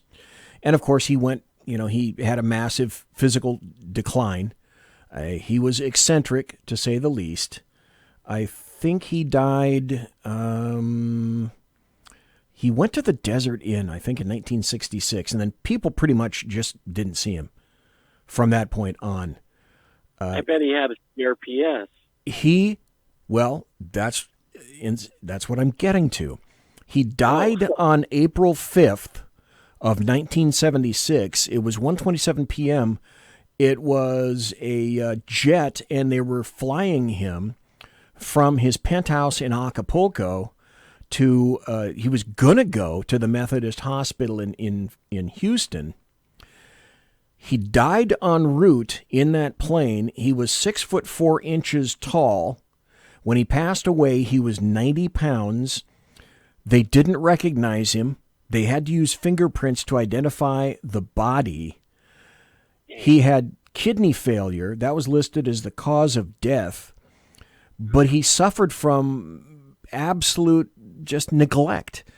He had malnutrition. He was covered in bed sores. His kidneys were damaged. Other internal organs, including his brain, they were perfectly healthy. He was found to have up to 20 broken needles in his arm, in the flesh of his arms. He injected codeine into his muscles. He used glass syringes with metal needles that easily, obviously, became detached in his arms because he began to inject himself. He died in 1976. Let's see. How old was he? He was 70. He was only 70 when he passed away. And I can distinctly remember someone on a television show saying that he didn't understand how this Howard Hughes had lived as long as he did because of the massive amount of never-ending pain, chronic pain that he was in, that this doctor said would have killed probably 95% of the population, and yet this guy kept functioning, at least in terms of running his business, etc. And I never forgot that. I was told that some people, like me, they did a DNA test on me to see if that I would presupposed drug addict or whatever. They want to find out all these different things. Well, one of the things that came back was pain, how you deal with it. And I didn't believe the test. It said that I had a high pain tolerance. And then one day I was having a little shoulder ache, just a little one. But it was bugging me for about a day. And I went in the hospital for something else, and I complained about my shoulder ache, and they had done some blood work on me. And when they checked the blood work, they found out I was having a massive heart attack. And they rushed me in to save my life. I have 4 heart stents. And they said, we don't even know how you're alive. But only some people deal with pain different. Their body naturally can. I don't think I always was like that. I just think after so long of pain, you're able to command your brain to turn it off at least as much as you can. You can't turn all of it off, but you can desensitize yourself somehow. But you just had to deal with it. You just had to deal with it because there's no other opportunity. It cannot be fixed. It cannot be repaired. Alan Thomas, we're going to continue talking. I'd like to go into UFOs, Sasquatches, Fresno, and a whole bunch of other stuff when we come back. We're speaking to Alan Thomas. He's been kind enough to be here for the entire 2 hours. The phone lines are going to be open, and they have been. 209-284-3210 if you want to ask Alan about anything paranormal, UFO, Sasquatch in orientation, the unexplained, etc. And we will be back right after this. Conservative media done right. You're listening to the SHR Media Network. From a public locker inside a dilapidated Long Island rail station comes a show designed to piss off liberals using truth, facts, and ridicule. The Lid Radio Show, featuring the conservative voice from the People's Republic of New York, the Lid himself, Jeff Dunetz. Tune in every Wednesday at 2 p.m. Eastern, 11 a.m. Pacific on the SHR Media Network. Go to shrmedia.com. At Lid Radio, we fight for the truth, justice, and a good kosher T-bone. If you don't listen, Hillary Clinton might sneak into your bedroom in her housecoat late at night and blame you for her election loss. It's the Lid Radio Show with Jeff Dunetz. For 50 years, I've seen the American people blinded by corrupt politicians, a lapdog media, and deceptive Islam. The one thing the elites fear is one man with a cane. I'm Dave Milner. Join me through Spreaker, iTunes, and SoundCloud, through SHR Media and the Western Free Radio Network, for half a century of experienced perspective on political and social issues, weekly on The Unpleasant Blind Guy. And catch me on Jeff Mitchell's EDL Radio on blogtalkradio.com. There's no surrender, ever. Because truth is not always pleasant. This is Shannon Wright of The Right Way with Shannon and Mike in the AM. Mike's not here, so I gotta talk fast. You gotta join us. Fall season. Getting ready to start up with a whole bunch of new stuff. News and food and politics and sports and entertainment and a whole bunch of stuff. But wait, Mike's coming. I gotta go. Remember, Shannon and Mike in the AM on SHR Media, Monday through Thursday, 7 to 9 a.m. Make sure you tune in. Featuring right thinking from a left brain and doing the job the American maggots won't. BZ is fundamentally changing America one diaper at a time. Just when safety pin manufacturers are running out of metal for the diapers of the leftists, where the speech is free, but the drinks are not. The Bloviating Zeppelin's Berserk Bobcat Saloon can be heard every Tuesday and Thursday night, commencing at 11 p.m. Eastern and 8 p.m. Pacific, where pushback is a requisite art form in and of itself. Let your ossicles be truly liberated when you listen to the Bloviating Zeppelin's Berserk Bobcat Saloon, only on SHR Media Network. No ferrets were harmed in the making of this ad. Join me, Jack Alexander, for the Jack Alexander Experiment podcast, as I take a unique outsider's look at the issues affecting the USA. I fearlessly take on the issues that everyone else is too scared to touch. The Jack Alexander Experiment podcast is available wherever good podcasts can be found, like Spreaker, iHeartRadio, and Google Podcast. The Jack Alexander Experiment, because it's not a matter of left versus right, it's a matter of right versus wrong. It's your business diva here, Melanie Collette. I am inviting you to a front row seat as I discuss some of the most intriguing details of wealth and finance with today's movers and shakers in the world of business. Listen in and discover financial truths on a global, domestic, and household scale. Uncover topics that will impact your wallet today and in the future. Money Talk with Melanie airs Monday through Friday, 5 p.m. East, 2 p.m. West, right here on SHR Media and High Plains Pundit Talk Radio. You can't afford to miss it. Featuring the effervescent contrarian Sackheads Clint, plus the unrestrained bulbosity of BZ, the Sackheads Against Tyranny is a real chat show. Doubling your late-night conservative talk show pleasure with double the hosts, you can listen every Wednesday night at 8 p.m. Pacific, 11 p.m. Eastern. Please note, some contents may have settled during shipping. Member FDIC, batteries not included, warranty voided Montenegro. Conservative media done right. You're listening to the SHR Media Network. Ladies and gentlemen, boys and girls, children of all ages, it's the final 25 minutes of the Bloviating Zeppelin's Berserk Bobcat Saloon radio show, where I am broadcasting from the palatial, resplendent, and beautimous SHR Media Studios behind enemy lines in occupied California. Spell it with a K, always. We've been speaking to Alan Thomas tonight and will continue to speak with him for the full 2 hours. We've been speaking for the past, probably at least an hour now or more, about how Alan got to be where he is today, what he's done in the past, his YouTube channels, and how he's handling CRPS, which is Complex Regional Pain Syndrome. And that's to say, we're chatting that Alan said in chat, the doctor told my wife if she asks me about chest pain and I say it's a 3, dial 911. And, like I said, what could be a 3 to Alan could be a 12 to somebody else. And that's pretty scary. Yeah. You've kind of had to tamp down your pain and what you operate, the stage in which you operate now that you think is normal. And let me ask you point blank, are you in pain right now? And on a scale of 1 to 10, how painful is it? What kind of a pain condition are you in right now from 1 to 10? Right now, my foot and ankle is probably at a 9. Oh God.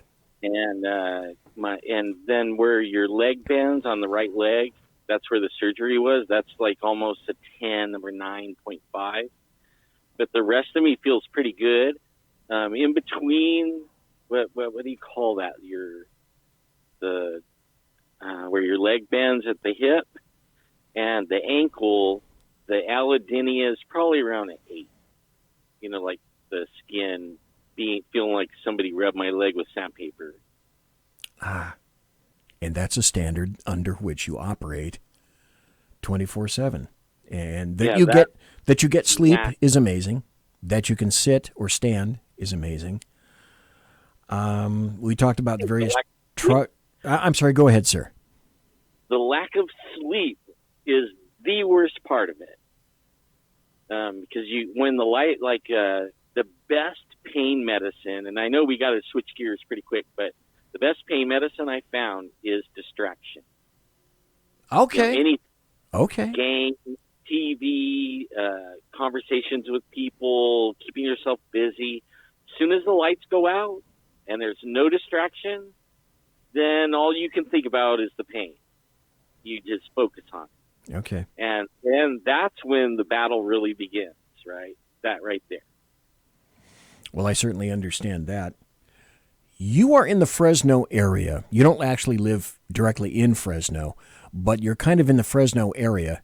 We're in Sacramento right now at the studio. That's about a 4.5 hour drive south from Sacramento in Fresno. And yet Fresno is one of the places that you wouldn't think of as being paranormal, unexplained, UFO, Sasquatch oriented, and yet it turns out that Fresno is somehow this kind of massive magnet of all kinds of strange, unexplained things.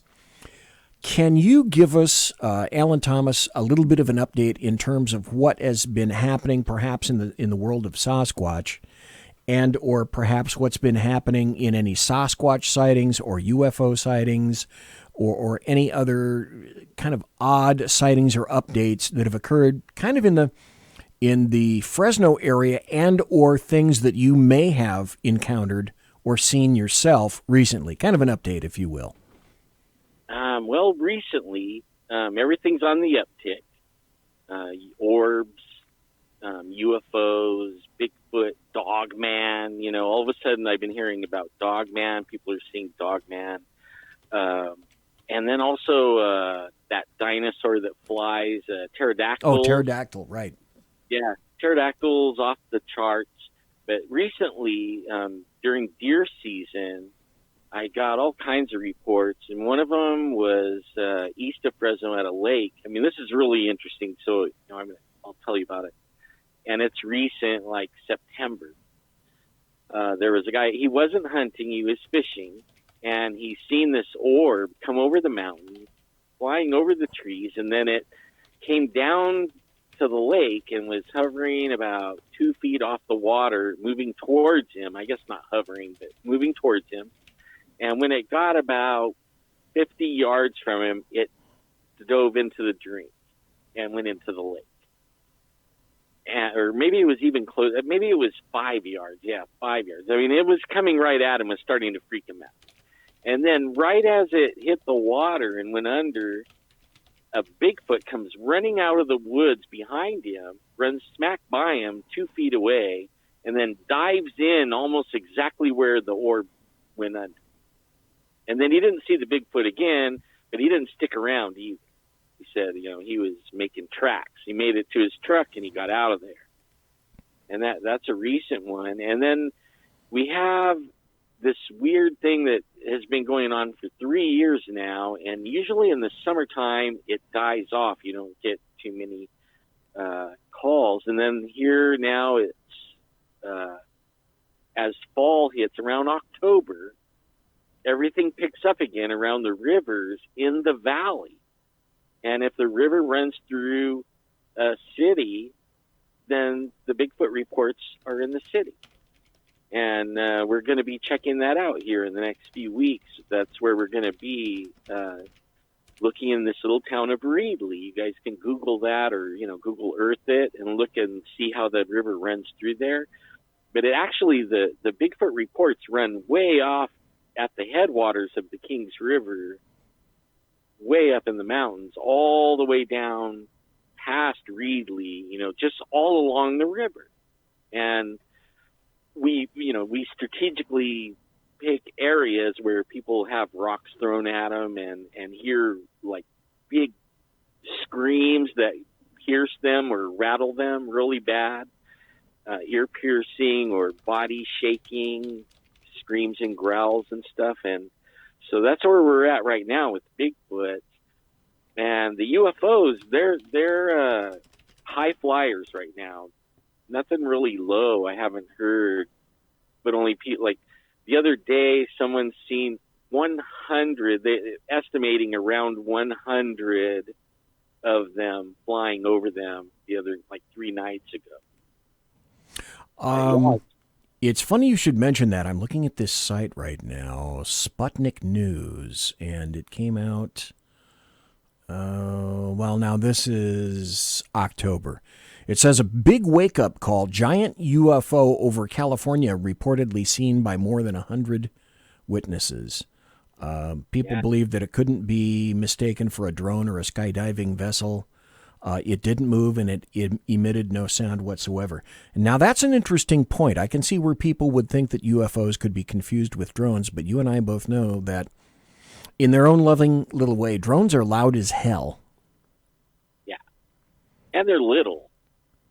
Yeah. You know, like I have one, and it can go 4 miles, but I don't think I ever went past a half a mile because I can't see it. The law is you have to be able to keep it in a visual. And when even in, you know, at night with the flashing light, if it goes too far, I can't see it. So, Okay. You know, We it would have right on top of you, pretty much, if it was a drone. We have a call. So, caller, I don't know who you are, but I've put the number out. And if you're on video, you can see the number is 209-284-3210. If you want to call Alan Thomas, 209-284-3210. And there is a caller. Caller, who are you, please? And do you have a question or a comment for Alan Thomas? Hi, BB. Thank you for having Alan come back. This is Simone. Hi, Alan. Hi, Simone. Hey, so thank you for coming back, and thank you for educating us all more about what's been going on with your pain and your pain management issues. Because I think awareness is really important. Because if we don't have it, we know somebody who has it. So thank you for that. In terms of the supernatural stuff going on, I was wondering, have there been more dogman sightings? Because I think down in the south, like Mississippi and Louisiana, some of the stuff I've been reading is that they're not friends, they're enemies, and the dogmen will hunt Sasquatch. Have you had any more dogman sightings? That's what I hear. Now, there was a story, somebody, you know how Facebook is where they can just add you to groups now? You know, and all of a sudden I'm in like 50 million Facebook groups about, 500,000 Bigfoot ones and 500,000 Dogman ones and alien ones and you name it, I'm on it. But only the Dogman one, somebody, I think it was the Dogman one of them, somebody was talking about where they had been seeing the Dogman around their home, their acres where they live in the woods, and they had been having Bigfoot for a few years. But then they started having these Dogman ones, and the Dogman, they had one recently, like last week, and the Dogman had tore up a Bigfoot. And then mentally, the guy saw it happen, and the Dogman was like showing him the Bigfoot and saying, these are really the bad ones. We're not bad, they are. That's what he got in his brain, the mind speak or whatever you call it. And so I have no idea. I'm almost at the point now where I think all of them are bad. If there's something going on, then they're all bad. I've been following. I think his name is Robert Morehouse. He's the one who did the Sounds of the Forest. And he was hunting squatches, and then when he went home, they followed him home, and were doing some. And then he started seeing all kinds of other paranormal things, like he started seeing graves, and he started, having other unusual things happen. And he was kind of weirded out by it all. And he ended up leaning on his Christian roots. And calling on heavenly protection, and all that stuff stopped. So I'm just kind of wondering if all of those aren't just forms of Nephilim, because when if you're biblical, if you read the Bible,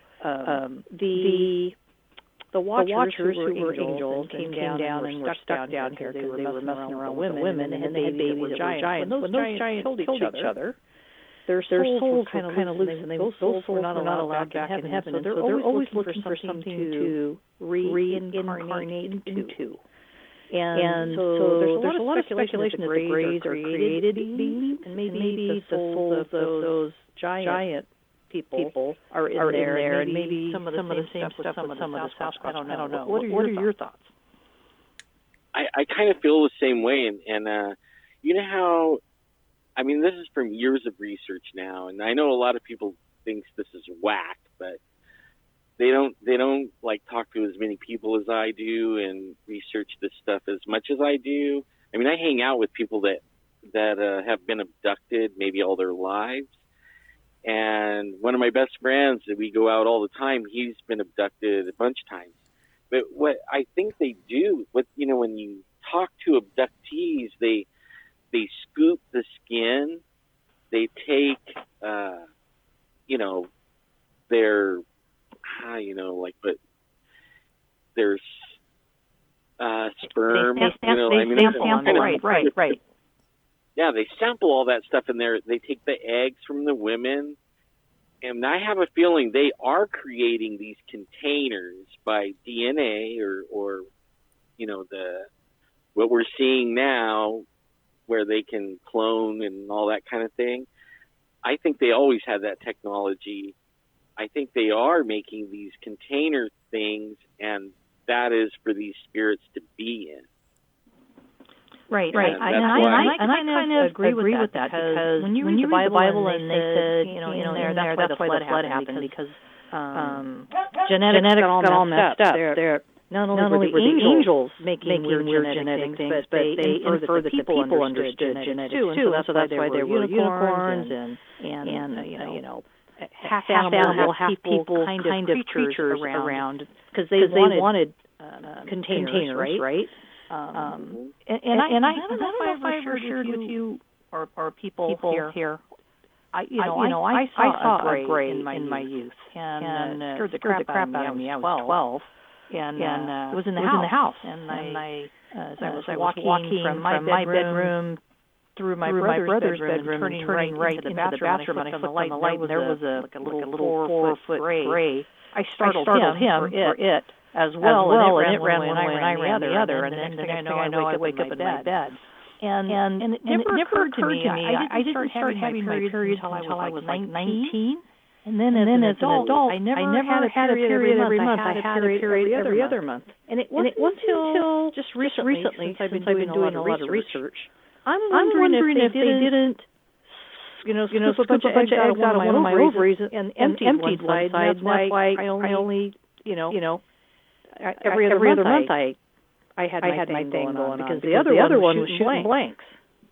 Well, I hope that, maybe you might want to invoke Jesus' name, but I hope they're still not doing that, because the lion's share of people that I talked to that had even just seeing a UFO and then had a weird experience where then they were waking up, like what you just said, they continued to have experiences, but they never remembered them. And well, my husband told me that I should consider having like regression, hypnosis, whatever. And I'm not sure I'm ready to find out the rest of it. Yeah, I could talk to you later about that stuff off of the air too, but the lion's share of people I talk to, usually they'll only remember seeing something or something like that, and then they're waking up. And then when they get regressed or hypnotized or something like that, or in their dreams, they start realizing this has started happening from their childhood. And then also, if they have relatives alive still, if they're younger, usually they find out that this is something that was happening to some other family members. They might skip a generation. Right. They follow the whole generation. They follow your family lineage. Right. Exactly. Yeah. Well, I am interested in talking to you offline at some point. So hopefully you can put me in contact with you later. But yeah. I don't know if maybe it was there to grab my sister, or maybe it was there to grab someone else, and that's why I startled, or maybe it just brought me back and I woke up and I wasn't supposed to wake up. I don't know. But I do want to talk to you at some point. So thank you for coming back on the show. Simone, before you go, you made an interesting point in chat. You said, because Alan Thomas was talking about Bigfoot and coming down into the valley, et cetera, and that there was more activity in the fall. And you pointed out in chat, Bigfoot travels the waterways. I'd be interested to find out if homeless people, if they might be seeing some strange things or encountering some strange things, because at least in California, that's where a lot of folks live, near the parks and the waterways and whatnot, and the bikeway that we have in Sacramento. So that's kind of an interesting point, although I haven't heard anything about that. Have you, Alan Thomas? Oh, yeah. Well, we're going out like a few years ago, we didn't encounter the homeless that much, but it's getting pretty bad nowadays. Uh-huh. And you're encountering them every place. There might be any kind of looking structure that they can get out of the weather, or they can make something, or there's places they could do that. We're running into them, and they come asking us questions like, "What are you doing here?" and stuff like that. And then when we tell them, they feel like it's safe that they can tell you their stories. But if we didn't say one thing about what we're doing there, they wouldn't have told us. But because we're open with it, then it's like, hey, dude, come here, man. Get away from some of the others, and then they tell you this story where this thing is messing with them, or breaking their structure down, or they stealing their food. I think that the homeless population, or just like David Pauly on the 411, the missing people in the national park, how he, those are campers, people in remote areas. I think that the homeless that camp along the rivers, first off, they're not tied to their families, so they're not going to be missed. And they're not friendly. They don't buddy up to people, and people don't buddy up to them. So there's not a lot of good communication. And I think, Alan, if you were able to collect stories like that, I think it would validate that there's more of them than we think there are. That's what I'm working on right now, and that's just from people that have neighborhoods next, more now that there's like sprawl or whatever you want to call it, where they're picking waterways to live by, like most people live along the shoreline and stuff like that. So lakes and rivers, people are choosing to live in those areas now. There's lots more sightings and stuff like that from those places now. Well, let's not forget too that besides the natural waterways, there's irrigation canals, and the whole San Joaquin Valley is irrigated.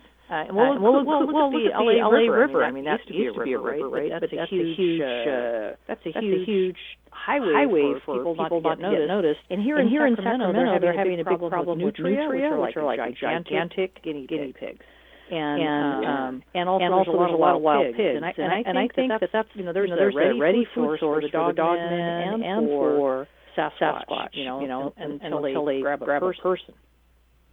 See, that's something that puzzles me right there with what you pointed out. Like, okay, now I guess if you're a biological being, you would need nutrition to keep your biological part alive, but I mean, that I get puzzled in there, like people, I got a report a few weeks ago from Reedley.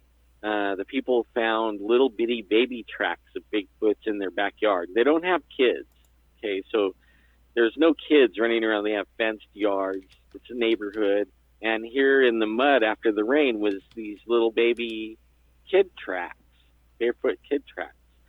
But they had seen the Bigfoots for the last 2 years, and little ones, but not that little, So it's like, are they breeding too? Like, how did they clone something that was able to reproduce even, or like, I don't know. L.A. Marzulli, who has his own program and channel and stuff like that, and he's also researching the Nephilim.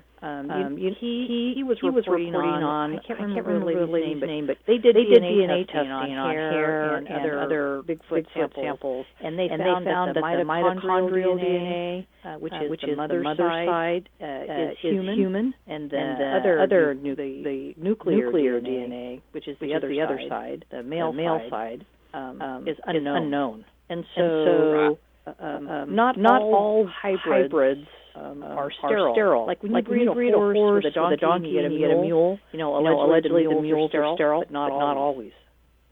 Oh. And so I think there's hybridization going on, and it's like Jurassic Park, right? When they were making, they got the frog DNA and they put it in the dinosaur egg so that they couldn't reproduce because they control it, and then nature found a way, right? It's a hybrid. And that's what I. But I don't know. I don't have a health background or anything like that. But I actually think the dinosaurs are a product of them playing with the DNA. And that's why they all got destroyed. And I don't think they were millions of years ago. I think they were flood time. They're all in a big, all the dinosaurs aren't even gone. If you're seeing pterodactyls, and in the Congo there's the Mumbai or whatever, like a brontosaurus, and then you've got the Loch Ness. I mean, those are creatures, alleged dinosaurs, right? And Komodo lizards. And those guys. So anyway, I don't want to take up all the time on them, but I do want to get in touch with you later, Alan, to talk a little bit more about this kind of stuff. And thank you again for coming back on BZ's show. I always love it when you're on. And thank you, BZ, for bringing him back. Well, you're very welcome. Thanks, Simone, and have a great night. Okay, bye. Thank you.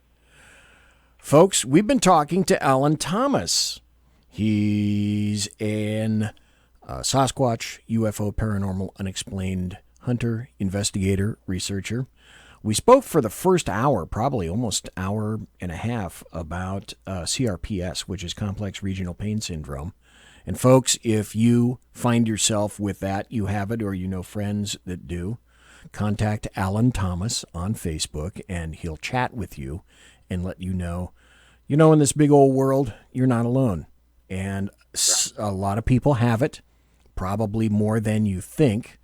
We spoke to Alan about what life is like when you have CRPS, and we're going to have you back on. I'm tentatively thinking that I might try to go to that Paracon conference in Virginia City. I don't know if you're going to be there, but I'm thinking that I might try to be there. Is that in your plans, maybe? Because let's see, what is it? I think that's May of next year. I may be. I'm talking to the guy that Doug that does those. Oh, right, yeah. Only lately, I don't know why, but he's kind of stuck on these same guests that he always has, or speakers. And usually when one of those bows out or something, I'm like the fill in. Oh, okay. But only he told me that it's a possibility. He hasn't got that. He's planned the day and everything, but he hasn't got all the speakers and stuff like that.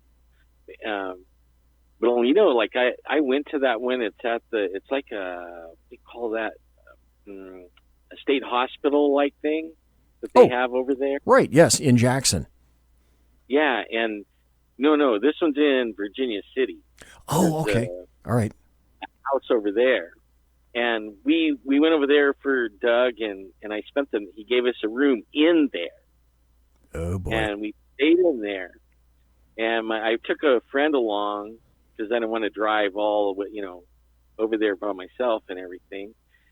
And that night, while we were in the room, something kept on talking in my ear and waking me up. A deep man's voice. And finally, around 5 a.m, I got up. I'm thinking, okay, I'm just going to go get some coffee because he's not letting me sleep. Well, whoever or whatever it is. And I get in there, and my buddy had the room next to me, and he's like, hey, what are you doing in here so early? I go, what are you doing in here so early, He says, it's those damn kids running up and down the hallway and screaming and stuff in my room. They kept me up all night. So I was having...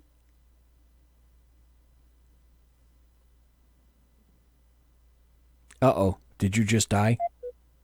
Yep.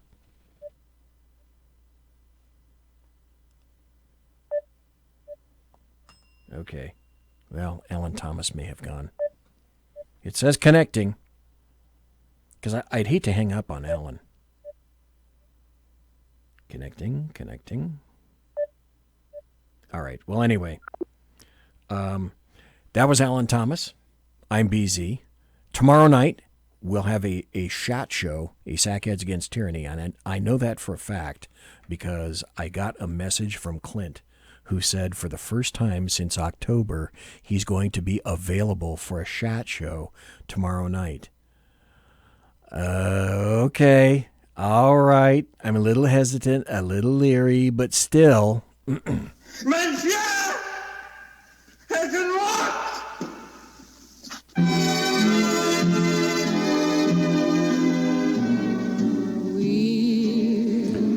Ladies and gentlemen, boys and girls, children of all ages, thanks for listening to the Bloviating Zeppelin's Berserk Bobcat Saloon radio show, live and direct from the SHR, the sumptuous, resplendent, and palatial SHR Media Network studios. If you want to contact me, you can find me on Twitter at bzep, at BZEP, and my blog at bloviatingzeppelin.net. Promotional consideration is by the Lockheed Martin Skunk Works and by the Boeing Company. If it ain't Boeing, I ain't going, and also by the Pratt & Whitney Engine Company. Thrust. You can trust. Tiaras are by My Little Pony. Thanks to my personal KC-135 Kettle One refueling team with whom I will be consorting in less than an hour. Thanks ever so kindly for my host, my co-host for the entire 2 hours, and guest, Alan Thomas. You can find him. He has his own YouTube show called The Squatch Zone and Sky Squatch, and go there. Listen to his show. Thanks to you for listening tonight. Chat show tomorrow night. Thanks for listening in podcast. Thanks for being in the chat room. God bless. Take care. Good night. Thanks again, Alan Thomas. Everybody quiet down now and get some sleep. Good night, everybody. Good night, Mama. Good night, Ben. Good night, everyone. Good night, Mama. Good night, Daddy. Good night, children. Good night, Daddy. Good night, Elizabeth. Good night, John Boy. Good night, Jim Bob. Good night, Jim Bob. Good night, Jim Bob. What's going on? I was asleep. What's everybody doing? Good night, Jim Bob. Go to sleep.